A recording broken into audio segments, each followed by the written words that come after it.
thank you. You chose the best parallel session, so very good choice.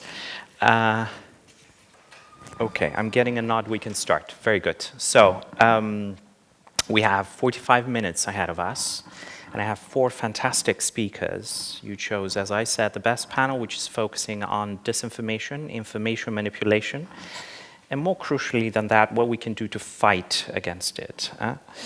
My name is Vasilis Dousas. I'm the Senior Manager and Fellow for Europe, and I head the European operations of GMF's Alliance for Securing Democracy. And a lot of what we do every day is survey, analyze disinformation, information manipulation. That powerful tool in the hands of many bad actors out there. And we also analyze how disruptive the tool can be, how destructive it can be, how sophisticated, how professional in delivery, how industrial in scale it has become, and how impactful it has become also when it comes to democracy, the ideal, the practice, but also our own democracies.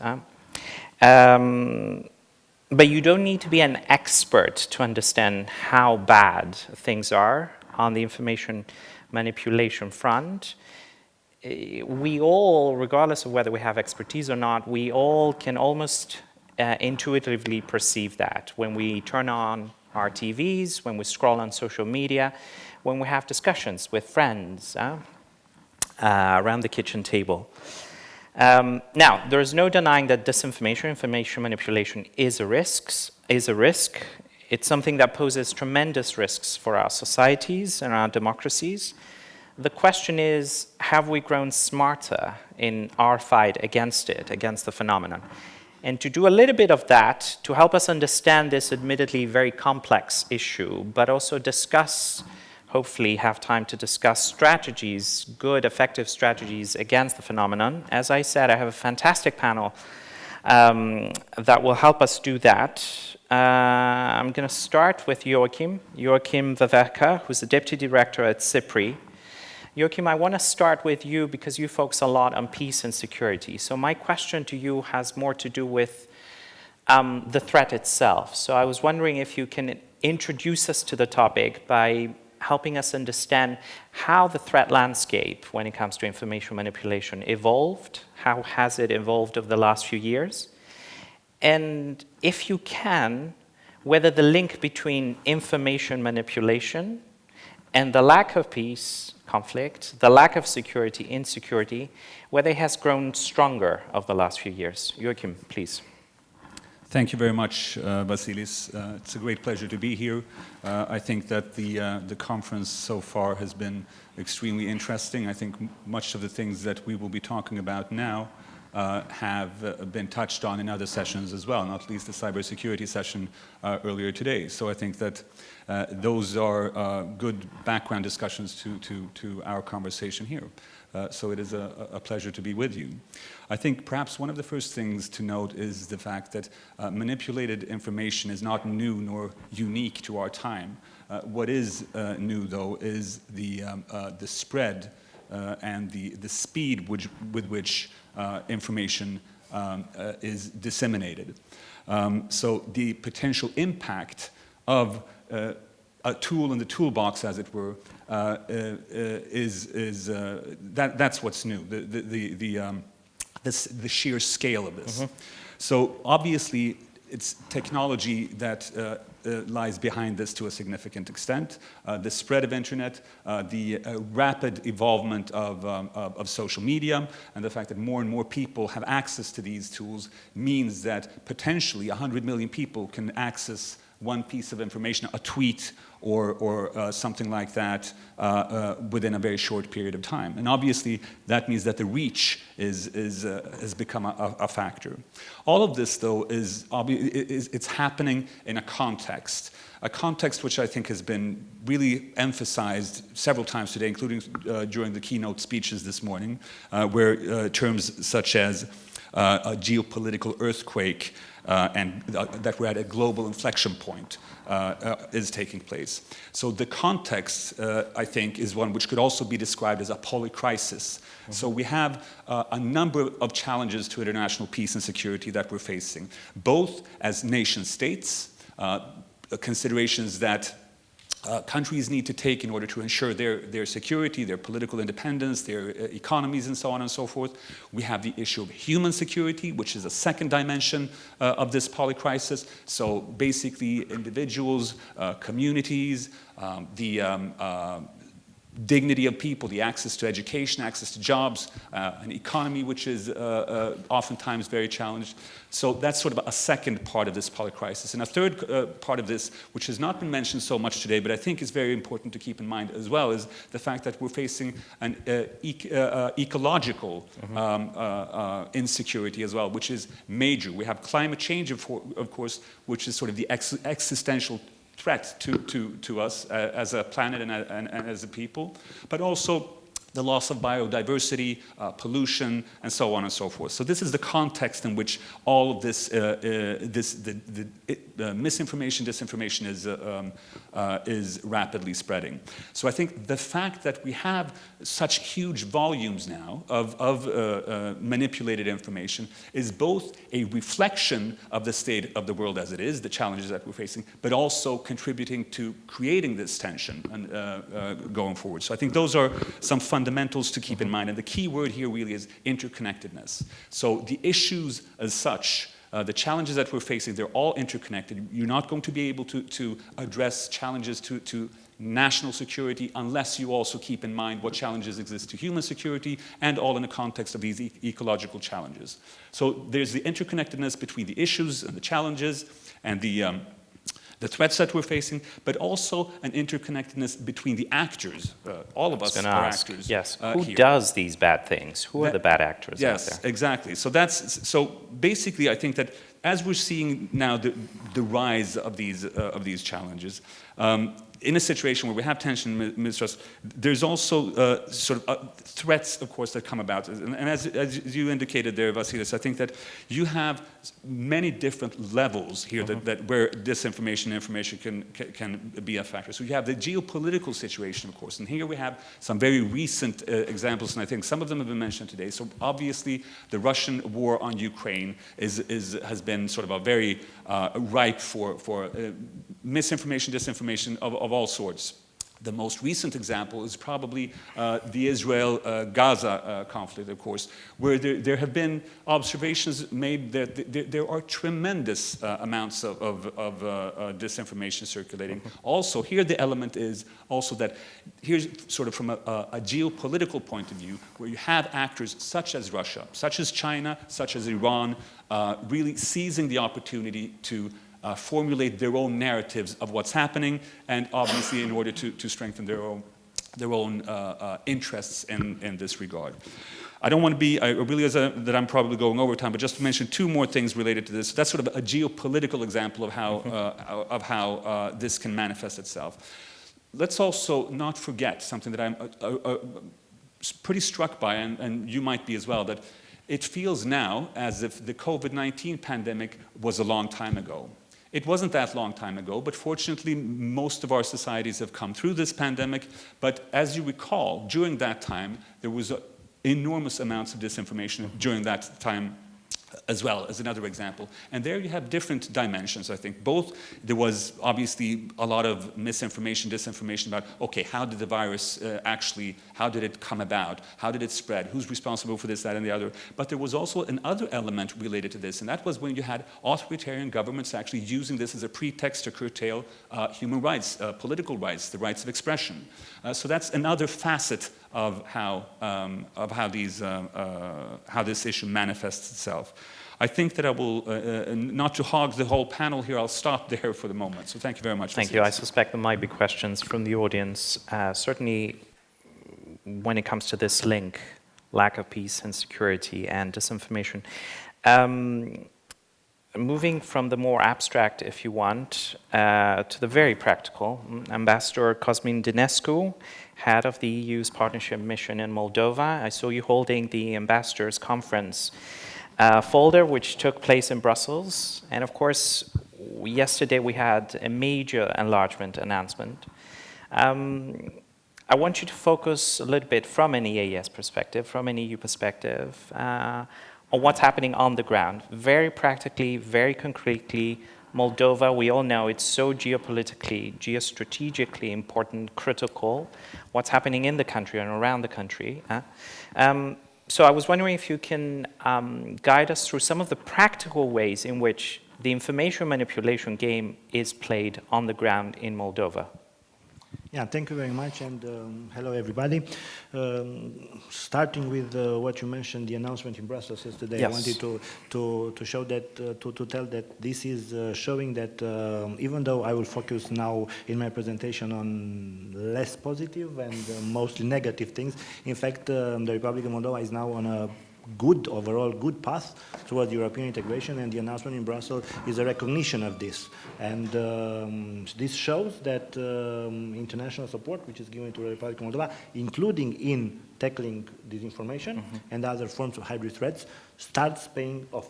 But this is something that I will maybe touch towards the end of my presentation. I want to start with two things that are factual and maybe elements of context. First of all, that this information is used in Moldova by the malicious actor that you mentioned, not alone, but as part of a complex of hybrid instruments. This is very important because sometimes you have more focus on fake news or fake narratives, sometimes on, I don't know, playing with energy or the prices of gas. Or very recently, what we saw was the interference in the electoral process in Moldova, which led commentators to refer to this campaign, which was unfolding in the last 2 months as the dirtiest in the history of the Republic of Moldova. And when I speak interference, I speak mainly about illegal financial flows, money introduced in the Republic of Moldova, either to buy votes or to finance campaigns of groups, political groups associated to the fugitive Ilan Shor, whose party was declared unconstitutional, or, I don't know, to create incentives for electors to vote for such personalities or people associated with Russia. Though this is one fact, and the second one is very interesting, that according to recent polls, most of the society in the Republic of Moldova, and when I say most, I say almost all the society in the Republic of Moldova, considers that disinformation is a problem, a nationwide problem. And this is very interesting from 2 points of view. From one, and this probably leads me to the more particular situation. From one point of view, this shows that a part of the society is really aware and becomes more resilient. But also it shows that another part of the society is so much submitted and brainwashed, if I could use this term, that they think that disinformation is a problem because everything which does not correspond to their convictions, I mean, everything that is related to the EU, is everything that is related, I don't know, to best practices, best standards, or examples from the EU or NATO, is considered as being disinformation. So, ironically, everybody in Moldova considers that disinformation is a problem, but this is not necessarily a good sign. It's on one hand a good sign, because this means that the society, and especially the educated society, becomes more and more resilient and knows that has to have critical thinking in approaching pieces of information. But on the other hand, that still there is a part of the society which is very, very difficult to move out of their convictions that are a result of targeted disinformation from the Russian Federation. Mostly narratives have been used in Moldova, fake narratives, and using with sometimes correct facts, but of course in a disruptive way, have been used in Moldova for long. It's not a new phenomenon. Right. Some of them have their origin even before the fall of the Soviet Union. I mean, those narratives linked to the Moldovan that was oppressed by the Romanians, and these narratives that were inoculated there in the Republic of Moldova for long. Some started after the independence, regarding, for instance, the war in Transnistria, and we would recognize some narratives used recently and now in the war in Ukraine, like the war against fascists, the fascists in Chisinau, that were fighting the Moldovans, the real Moldovans in Tiraspol. Some are new, and of course are linked to the EU. So we could see that now mostly the narratives either are directed against the EU as such, and what the EU stands for, or to the Moldova's European path. And some of the time, of course, they are combined. And to link a little bit to my predecessor's intervention, they are not dealing only in the, let's say, with the geopolitical field.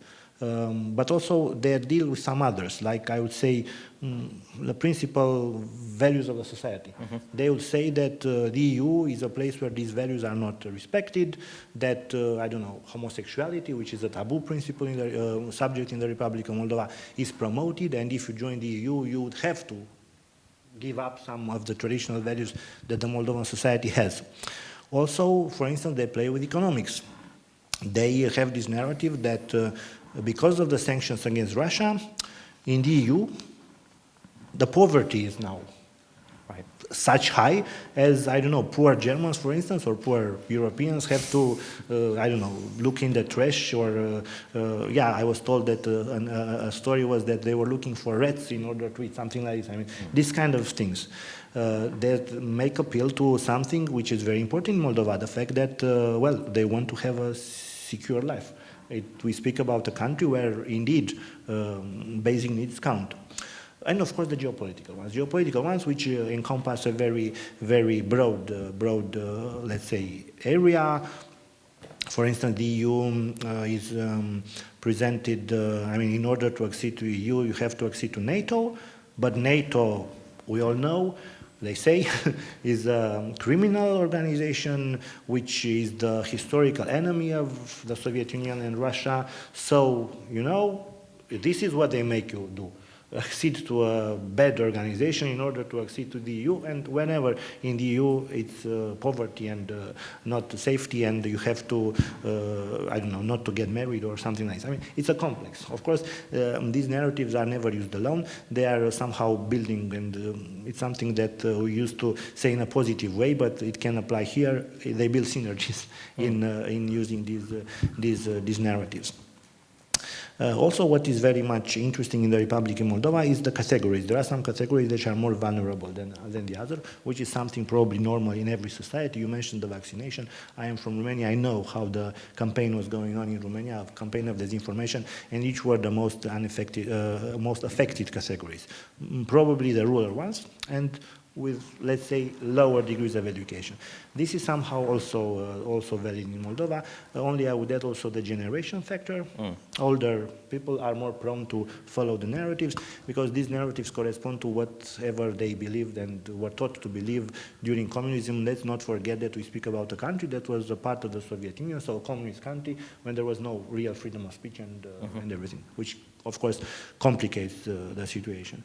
Also, it's important that these categories of people are more, let's say, prone to be attached to, not to have a critical thinking, but to refer to these things by, let's say, feelings. I mean, emotions. Emotions. Yes. This kind of. Not this kind evidence, of. emotions. Yes, exactly. And of course, because of that, they are vulnerable. There are some regions in the Republic of Moldova which are inhabited by ethnic minorities, mostly in the south. I refer to Gagauzia, Taraklia, which is inhabited by the Bulgarian minority, or in the north with the Ukrainian minority. And all these minorities are mostly Russian speakers.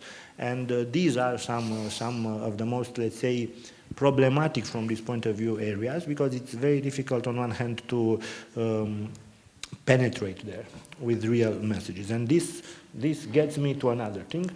Last thing. Yes. I was too long, sorry. What's to do? Probably... How about we save that for the second round? Well, then yes, no, because I was tempted myself to ask what the EU is doing. What is it doing? Is it effective? Is it enough? We'll get to that in a second.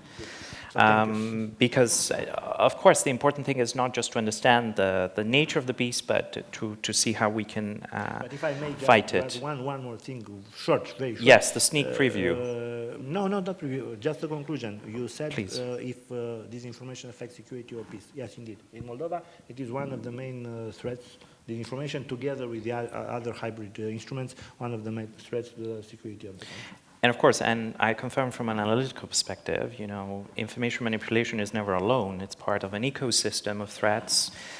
We at ASD, the Alliance for Security and Democracy, we focus on information manipulation, but we also focus on the exploitation of emerging technologies. We focus on malign finance and corruption. We focus on attacks to election integrity, election infrastructure, election trust by actors, as you said, like Russia, China, and Iran. Thank you, Ambassador. Now moving to our third speaker, equally concrete, Tamar Kinsurashvili, who's the Executive Director of the Media Development Foundation in Georgia, another critical country, another country that was where we heard some good news yesterday regarding the enlargement prospects. Now, equally concrete question, and I expect an equally concrete answer, drawing on the Georgian case. How is the game played? How is information manipulation weaponized at the very domestic level? And who by? Thank you for this question. And thank you for inviting me to share our experience. I would like to highlight two recent developments at domestic level. The first is hostile actors learn how to avoid some resilience measures we're developing through transparent process and adjusting their modus operandi accordingly. And they also learned quite well how to avoid platforms policy. The second problem in Georgian context is that our own government learned how to use counter-disinformation measure against us. And when I say against us, I mean civil society actors, democratic institutions, opposition, media not controlled by government. The fundamental problem here is that government perceives democracy as a threat. And they're using all their resources to monopolize the information space. And instead of fighting with information operations stemming from Russia, they are fighting with local actors using Trolls Factory style network, including against president, who is critical on certain issues with ruling party.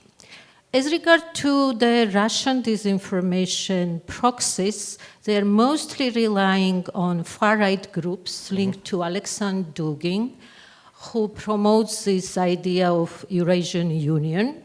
And for ordinary media consumers, it's quite difficult often to link them directly to Russia because they are promoting this nationalistic idea, defending Georgia, and they are using this Ruski Mir concept. You mentioned this gay pride issues, etc.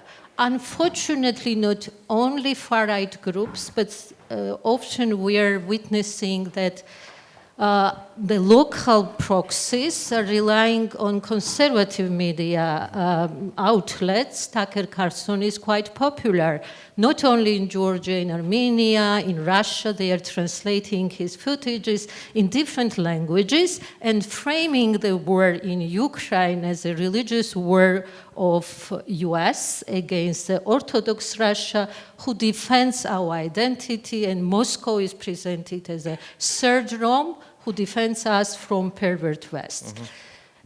In this context, our own government started to speculate on the same topics, identity-related topics. Orban recently visited Georgia. Our prime minister was talking about the Western forces destroying our identity.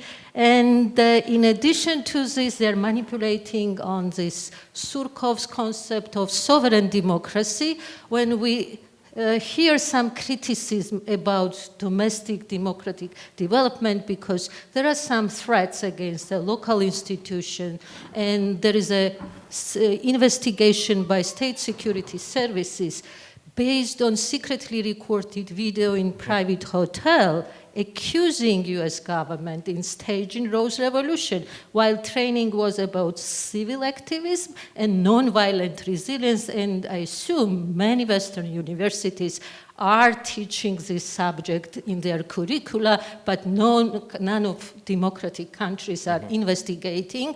and accusing US government in staging revolutions. Why it's dangerous? In addition to these messages related to sovereign democracy, like Russians, pro-government trolls, some officials are instrumentalizing fear of war.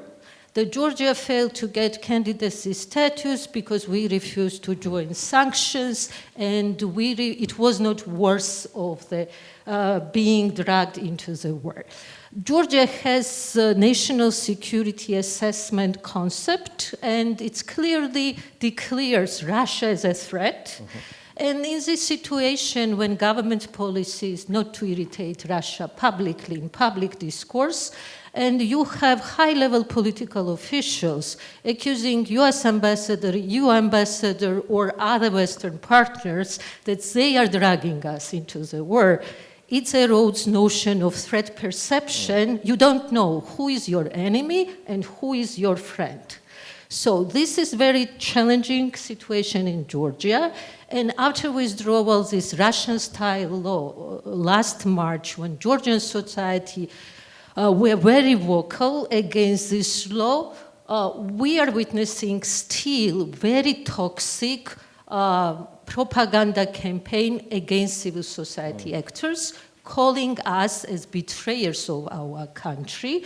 There is another message saying that most donors' funds are to destroy our religion and to destroy orthodoxy. But it's not done by fringe actors or fringe media outlets. It's done by ruling party. This is the difference between other countries, and this is main challenge currently in Georgia. But anyway, I think the yesterday decision was very important one in order to preserve what we achieved so far. And one of the achievement is having very vibrant civil society actors who are on the front line defending our achievements, and I assume we have very hard work to do to force government to fulfill 9 conditions declared by EU. It's not unconditional support, and we should use this chance and window of opportunity to be part of European family. And thank you for all our Western partners supporting this decision. Thank you, Tamar. Thank you for ending on that note. I think it's important. It's as if we picked the best timing to have you on. We arranged the announcement yesterday, of course, as you know. No, but more importantly, and we'll see, this is an announcement by the Commission. It's pending approval by the Council, so we'll see what happens. But it is important what you just said. And certainly you hinted at the fact that the whole strategy is about drilling holes in truth, right? And what you end up is a Swiss cheese. It's very toxic, but it's served as a delicious dish by an increasing amount of actors. And no country is immune to having this on the menu. I'm going to end with our last speaker, Alina Bargoanu, who's a dean at the Faculty of Communication and Public Relations at the National University of Political Studies and Public Administration here in Romania. We heard a lot about the threat, and with this threat at hand, I wanted to ask you something that was also mentioned in one of the plenary sessions earlier today. Have we actually, as democracies, have we actually grown smarter, wiser, not only in understanding, but more crucially in tackling the threat? Thank you very much.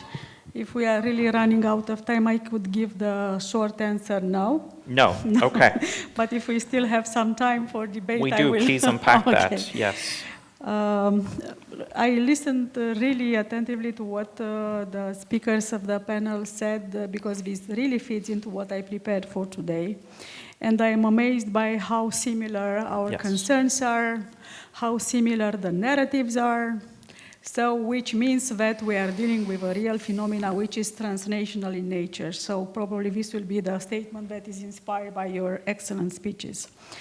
Based on my experience, and in order not to sound too gloomy, I would say that yes, we have grown somehow wiser and smarter in dealing with disinformation.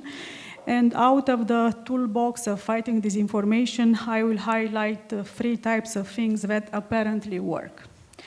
The first thing, I think that pre-bunking, debunking, and radical exposure of raw intelligence works. We saw this at the beginning of the invasion in Ukraine, this kind of pre-bunking and preempting the type of Russian disinformation, and this type of behavior which was new even for the intelligence community, radical exposure of raw intelligence. So we have some intelligence, we haven't checked it out entirely, but we are willing to share it with the public opinion in order to create some resilience. That kind of measure was used in the case of the Republic of Moldova when there was a pre-bunking and preempting the organization of a coup d'etat in the Republic of Moldova. So again, warning the public in advance, hey, we have some raw intelligence, maybe it doesn't provide for the full picture, but let's build some resilience with this kind of information. So I think that pre-bunking, debunking, and radical exposure of raw intelligence definitely works. The second thing, I think that integration works. And I mean integration between different measures to fight disinformation, integration between institutions, whole of government approach, because we are talking whole of society, but most of the time it is whole of government approach that is not functional, and the integration of specialties. And I will give you one example only about integration of specialties. For example, I am amazed by some great cooperation between journalism, open source intelligence, and commercially sourced intelligence, meaning satellite data, in order, for example, to come up with the hard facts that the Bucha massacre actually took place. If that was only left to journalists or to people on the ground, they'll say, okay, he lies like a best witness. We cannot agree with what he said because, again, we cannot trust witnesses in the first place. If we relied only on open source intelligence, nobody would have understood what the satellite data mean in the first place. So I think this kind of combination between journalism, open source intelligence, commercial source intelligence, and the big data guys with companies such as Maxar Technologies or Bellingcat, I think that they provide wonderful examples of dealing with disinformation the hard way. Another thing which definitely fits into what you said, I think that government communication is very, very important. It is important, especially if it provides for leadership, transparency, and inclusion. And I think it is a very important thing. It doesn't adopt the tactics of the disinformation actors in the first place. You cannot fight disinformation if the local politicians engage in the same type of acting. Right. Yeah. Yes. And I think that what also worth doing with Stratcom in general, always explaining what is at stake. I mean, what is at stake if Ukrainian loses? What is at stake for Romanians, for example, if the Republic of Moldova doesn't become a member of the European Union?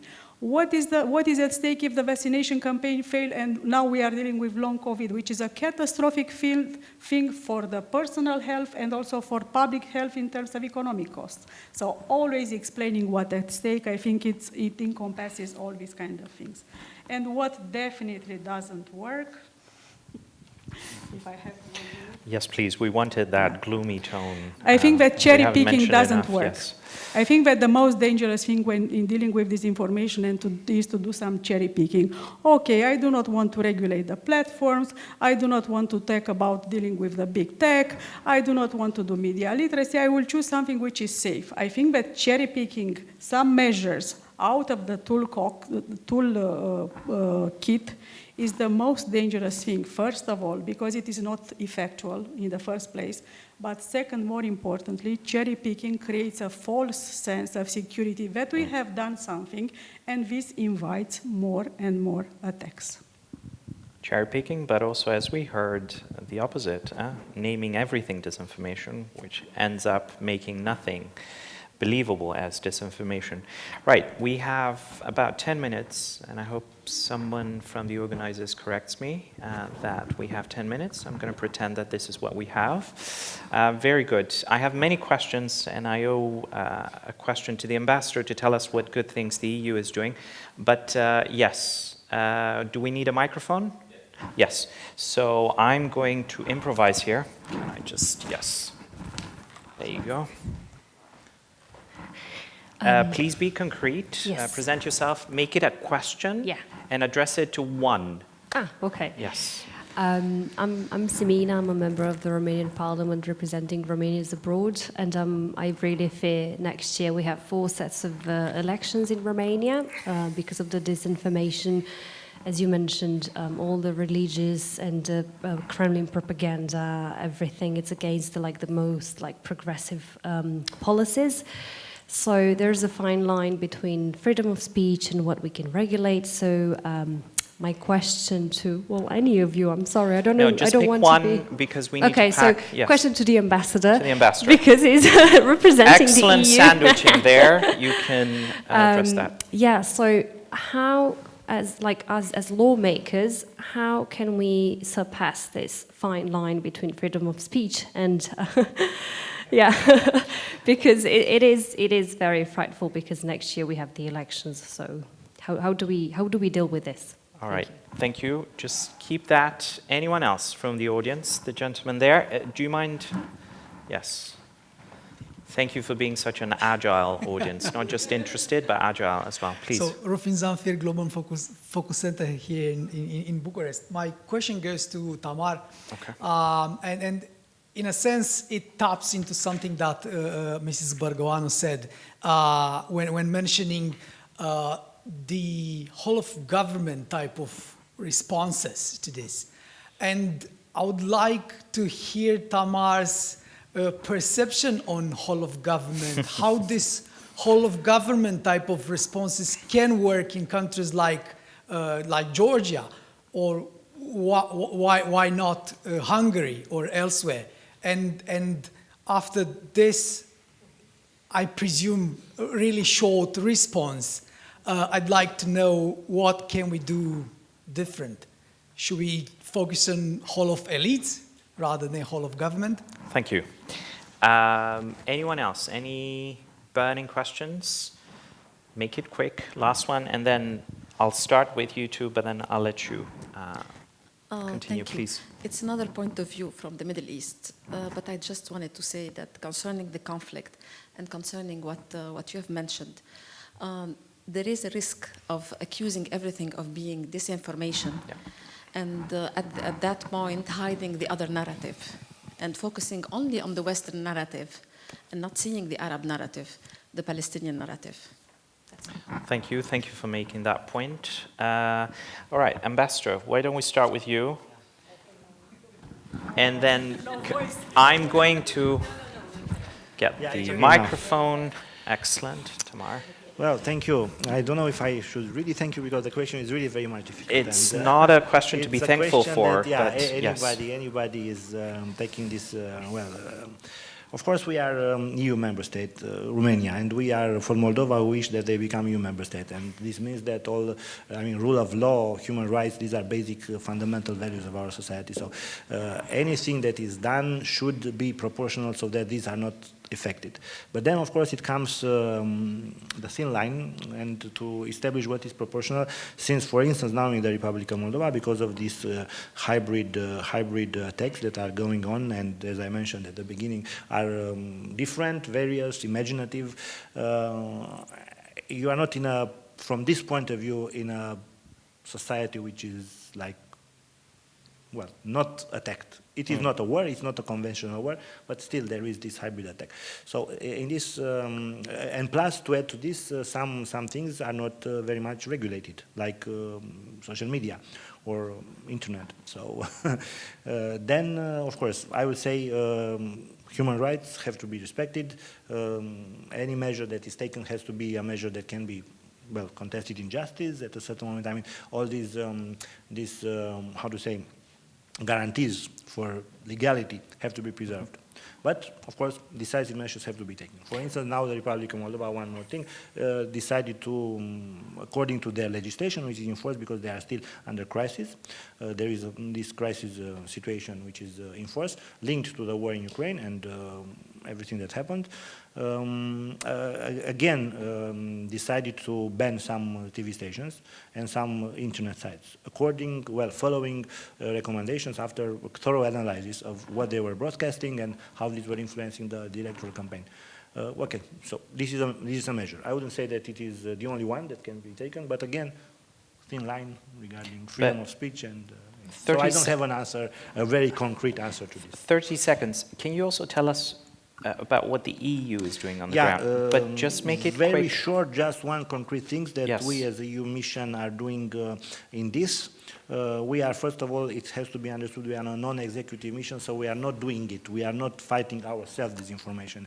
But what we do, we advise the Moldovan authorities, and we also help them with training, support, equipment. So train and equip, this is a concept that we are applying. One thing, very concrete, we supported them in establishing this new strategic communication center, so the Center for Strategic Communication and Combating Disinformation, which is a new one. It is in Moldova, the first of its kind, and its job would be exactly to deal with combating this in not a reactive but also proactive way.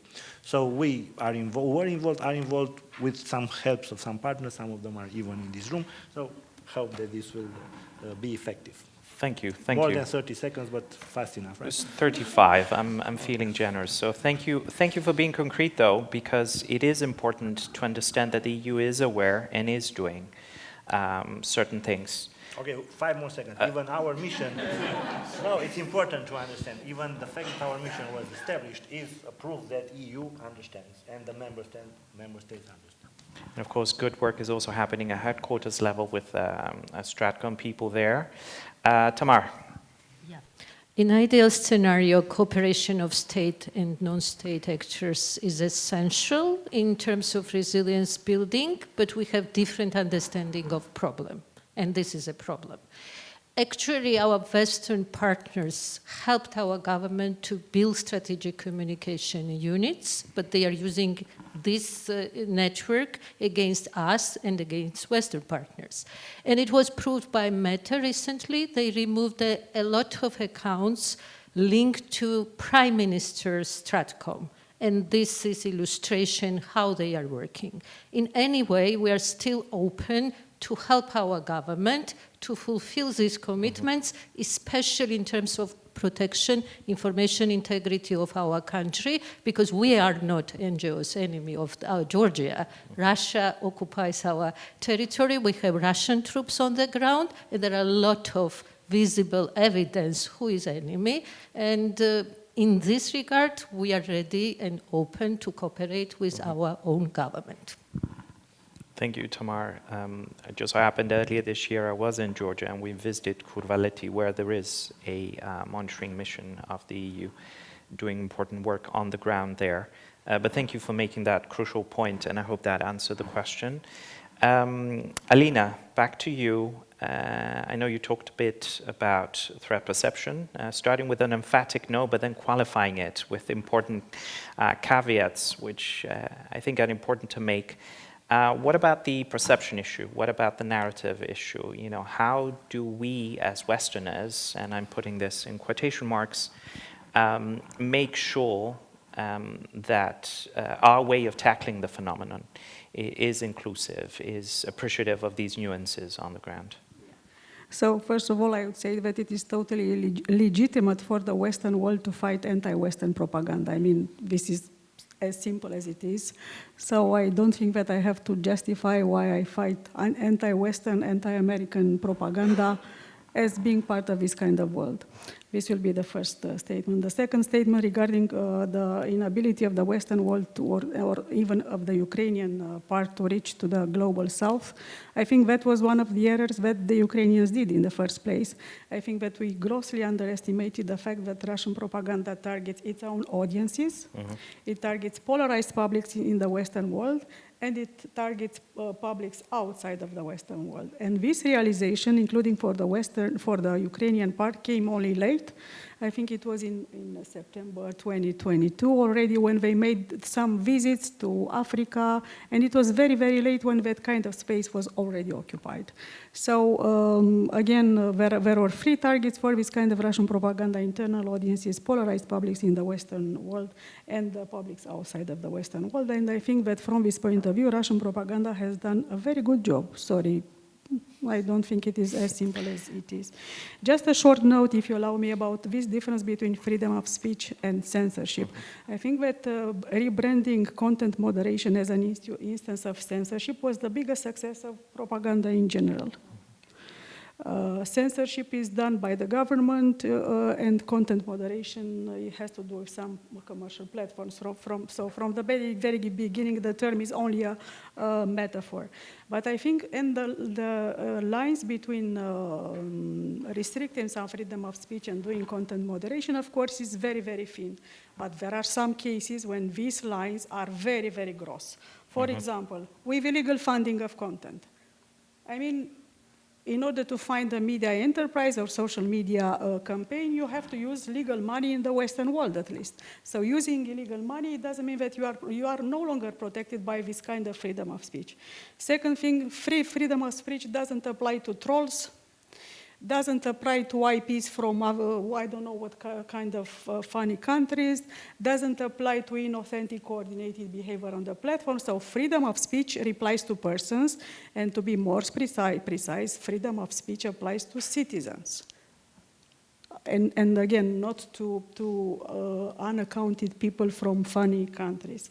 And again, I think that the European Commission has come up with good tools in order to deal with this. And I'm only mentioning here the Digital Services Act, which doesn't talk about content. I think that we talk a lot about content, which is free. You can say all the things that really, even if you are illegally funded, let me make that kind of concession. I think that in tackling this information, we should target the infrastructure, not the content. The money, the technological infrastructure, access to data. There is a market which is both legal and illegal of data brokers in order to do targeted advertising. This is what we should somehow try to dismantle in order to fight disinformation and not to fight content all day long, because it will be a losing battle. And from this point of view, I think that Digital Services Act provides a wonderful tool, but guess what? The implementation is left to the member states. Member states should be aware of it. Member states should invest in the technology to find coordinated behavior on the platforms in order to dismantle this kind of infrastructure.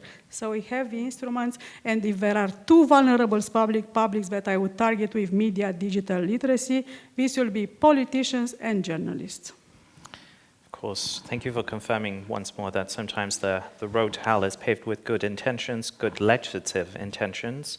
And thank you for also elevating the point that without political will, the expert community is there, the scientific community there, the evidence is there, but without political will, essentially nothing can happen, or very, very few effective things can happen in order to tackle the phenomenon. Joachim, we're going to finish with you. Wrapping this discussion up, I was wondering if you can really tell us whether the distance between an effective solution to the problem and where we are now, do you think that has shrunk over the last 4 or 5 years, or it has grown more distant, grown longer? I think it's a very complex issue. So in what has been difficult for us to illustrate in this discussion is, I think, the complexity and the uniqueness of different kinds of situations. So it's difficult to give a concrete answer to that. But I do think that what we simply have to acknowledge is that the issue of misinformation and disinformation is part of the battlefields of the future. It's a part of the battlefields of the present, and there needs to be a constant vigilance, adaptation to different kinds of situations that will occur in this landscape. So I think we just have to accept that, and I think it's been very interesting to listen to colleagues about practical experiences and measures to tackle these things. If I may just end with two observations that I think also are relevant to the discussion. One is that I think, generally speaking, if I, as a representative of an international peace research institute, could come with a wish, it would be for a increased respect for facts, for knowledge, and scientific evidence in the public discourse, generally speaking, not only from those who malign actors, but generally speaking in our public debates. Because at this point in time, as we all know, there are so many alternative truths being presented, also from legitimate actors. So I think that's one desire that I would like to express. And that my final point would be that I think that It's extremely important what colleagues have said here about the concrete measures to counter these occurrences and being obviously preventive and adapt to threats. I also think that it's important to keep in mind that, and this is obviously much more difficult and something coming back to the issue of a sort of a whole of government or whole of society, but also think about the root causes. Why do we have these grievances, and why is there a desire to exploit them the way that's being done? So I think that's also important as sort of a grand strategy, not least when it comes to international cooperation around these issues. Thank you, Joachim. I'd like to thank all of you, Joachim, Alina, Tama, and Cosmin, for helping us, for aiding us unpack a little bit of this admittedly complex issue. Unfortunately, we didn't manage to solve it in 45 minutes, 46 minutes. But as they say in psychology, the first step towards fighting a problem is acknowledging it. And I think we did well on that front. So many thanks, and many thanks to all of you for attending, and those of us who will watch us online. Have a good afternoon. Thank you.